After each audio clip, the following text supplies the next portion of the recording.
Good morning, Savages. My name is Eli, and this is Savage Sunday. Now, like I told you last week, we were going to be diving into a series, and the series is called Asylum. So today we are going to be touching on the very first topic. So to give a little background, I wrote and created an album by that same name, basically to touch on the stigmas of mental health and how it's okay not to be okay all the time.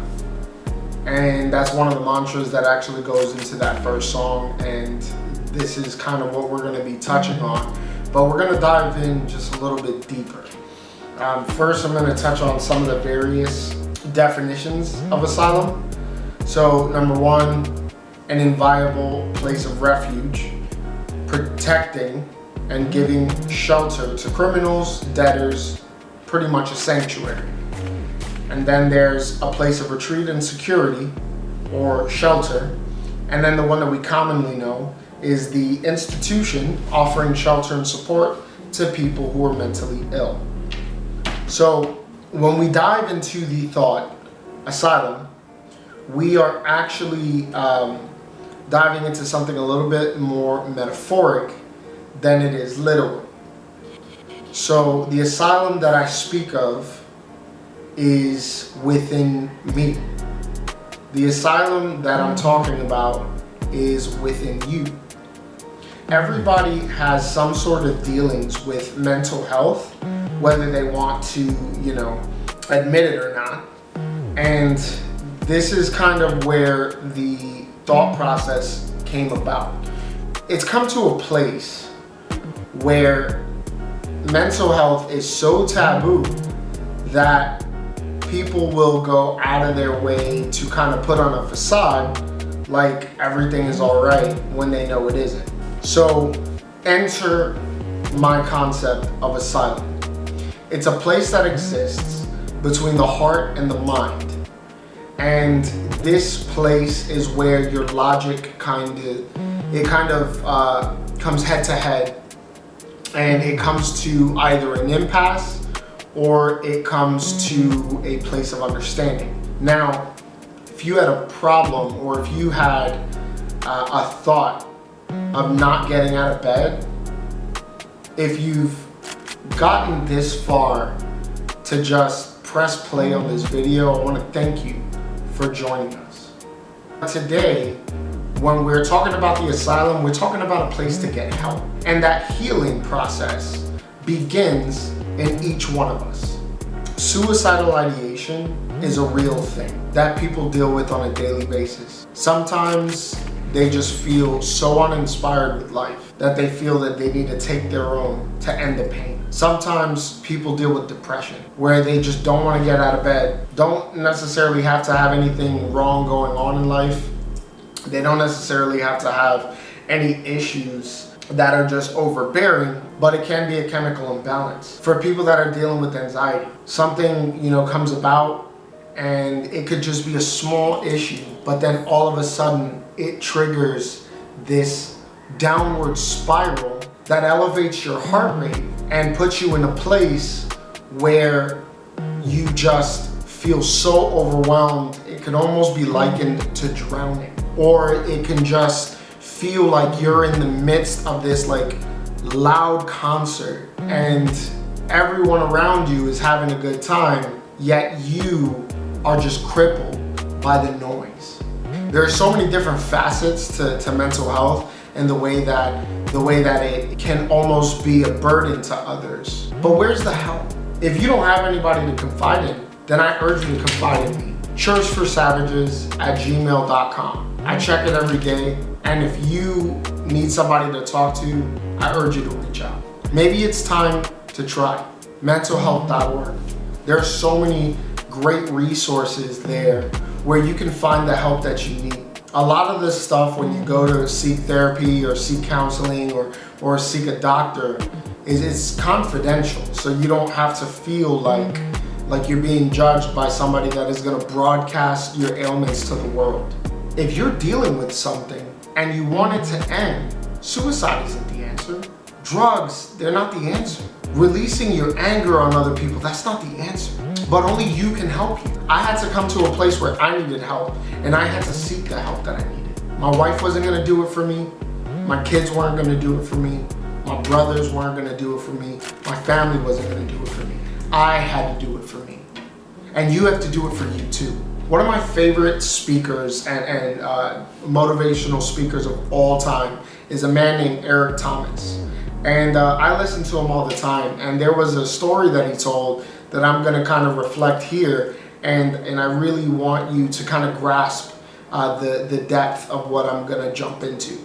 So there was a young man who wanted to be successful in life. And he wanted so bad to be successful. He read books and he did all these sorts of things. And he just wasn't really getting the results that he wanted. So he reached out to this success guru and he said, listen, I want to be successful. I want to be just like you. How can I do it? So the guru says, meet me at this beach tomorrow, 6 a.m. and I'll teach you how to be successful. Young kid is like, a beach? Okay. Sure. I mean, you're the expert here. I'll play. So he shows up to the beach the next morning. The guru mentions no get rich quick scheme, or he doesn't give him anything, any words of wisdom at that moment. So the kid is just, I mean, I'd imagine he's trying to come to terms, mentally, like, why did I even show up? What are we doing here? So the guru says, come with me to the water. Kid, I don't know if this has to be successful, it has to do with being successful, but okay. They walk out into the water. Let's go deeper. They go deeper and deeper and deeper. Until they're both about shoulder depth, in water. So the guru grabs the kid's head and dunks it underwater and then holds him there. And the kid is just flailing his arms. He is just trying to gasp for air. He's trying to do anything that he can, do so that he can survive this. I'd imagine he was just like, this is crazy. Why am I even here? Why did I even show up? And then right when the kid was just about to run out of air, the guru lifted him and let him out of the water. They get back to shore. And like many of us, I imagine that we would have been like, dude, what was that? Like, what was that all about? So the guru simply turns to the kid and he said, when you were underwater, what did you want? And the kid, puzzled, I guess, he was trying to figure out what would be the best answer, but he couldn't come up with anything except the obvious. I wanted to breathe. And the guru said, good, that was the point. So the kid looks at him and, what did that have to do with anything? And the guru turns to him and says, when you want to succeed as bad as you want to breathe, then you'll be successful. So why'd I tell you this story? Many times we want help, or we want health, or we want this, or we want that, but we won't get the help. We won't take the time out of our day to say, I am sick of living this way. How do I move forward? The only thought is, I'm sick of living this way.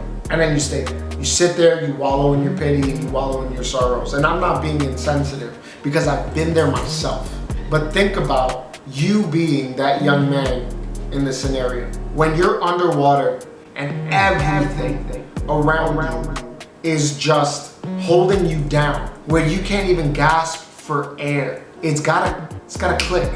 When you wanna be healthy, as bad as you wanna breathe, then you'll be successful. If you wanna be joyful, as bad as you wanna breathe, then you'll be successful. How easy is it that we can literally go online or pick up a phone, reach out to a doctor and say, I need help. Send an email, I need help. It's okay not to be okay. It's not okay to stay there.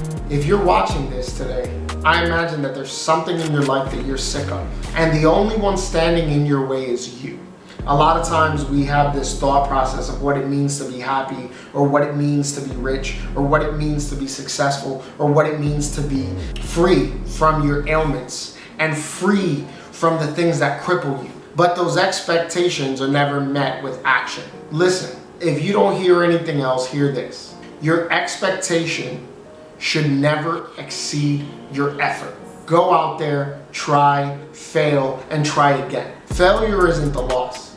Never trying is the loss. In this place that exists between our heart and our minds, we are the warden, we are the patient, and we are the cell. And when all of those things remain to be locked up, healing can't progress. Healing can't happen. But it can the minute that you put the effort into looking for the help.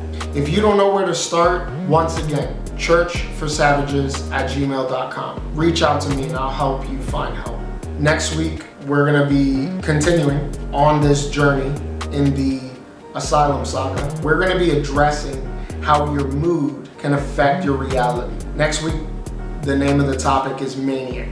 And I hope that you'll continue on this road. We can't find healing until we first get to the place where you're gonna put the effort. I invite you to continue with me and we're gonna find health and healing together. Until next week, God bless, stay safe, stay sane. This is Savage Sunday. Have a great week, guys.